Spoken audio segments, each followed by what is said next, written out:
IPL 2024 cup winner ఎవరో మనకి ఫలితం నిన్ననే తేలిపోయింది. మనం ఊహించినట్టుగానే కోల్కతా నైట్ రైడర్స్ 8 వికెట్ల తేడాతో హైదరాబాద్ మీద విజయం సాధించారు. ఇక్కడ చేసిన మిస్టేక్ ఏంటంటే టాస్ గెలిచిన హైదరాబాద్ ఫస్ట్ ఫీల్డింగ్ ఎంచుకోకుండా, ఎందుకంటే ఇంతకుముందు క్వాలిఫైర్ మ్యాచ్లో కూడా ఫీల్డింగ్ ఎంచుకొని చేస్ చేశారు. కానీ ఇక్కడ చేసిన మిస్టేక్ ఏంటంటే టాస్ గెలిచాక బ్యాటింగ్ ఎంచుకున్నారు ఓవర్ కాన్ఫిడెన్స్తో.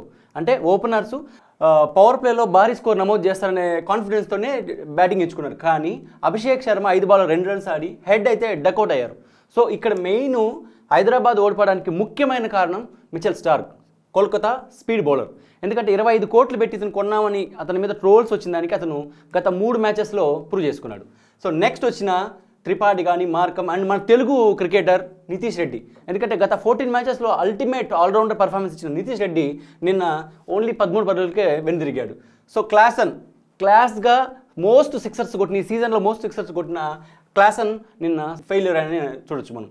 నెక్స్ట్ వచ్చిన బ్యాట్స్మెన్లు ఎవరు అంతగా రాణించలేదు. కమిన్స్ కెప్టెన్గా తన వంతు తను ఒక బౌలర్ అయి ఉండి తన వంతు తను ఆల్రౌండర్ ప్రతిభ చేశాడు. అండ్ నెక్స్ట్ స్టార్క్ 2 వికెట్లు, హర్షిత్ రాణా మెయిన్, వీళ్ళిద్దరే మన సన్ రైజర్స్ హైదరాబాద్ ఓటమికి ప్రధాన కారణం. నెక్స్ట్ ఆండ్రూ రసెల్ 3 వికెట్లు తీసుకున్నారు. తర్వాత బ్యాటింగ్ దిగిన కోల్కతా మాత్రం టార్గెట్ 113 రన్సే ఉన్నా కూడా 20 ఓవర్లకు కూడా కేవలం 10 ఓవర్లోనే కంప్లీట్ చేశారు. అంటే ఫస్ట్ రహమానుల్లా గుర్బాజ్ 39 రన్లు, సునీల్ నరైన్ అంటే ఫస్ట్ బాల్ నుంచి హిట్టింగ్ ఆడాడు. ఫస్ట్ బాల్ 6 కొట్టి సెకండ్ బాల్కి అవుట్ అయిపోయాడు. నెక్స్ట్ అయ్యర్ బ్రదర్స్ మాత్రం అల్టిమేట్ ఇన్నింగ్స్ ఆడారు.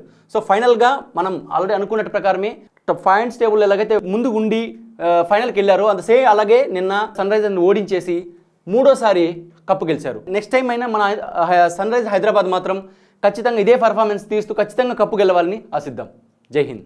నాయకులారా, మీ పనితనం మీ అధినాయకులకు తెలియజేయాలనుకుంటున్నారు. ప్రజలారా, మీ సమస్యలను మీ నాయకులకు తెలియజేయాలనుకుంటున్నారు. ప్రజా సమస్యల పరిష్కార వేదిక మీ అభినవ్ భారత్.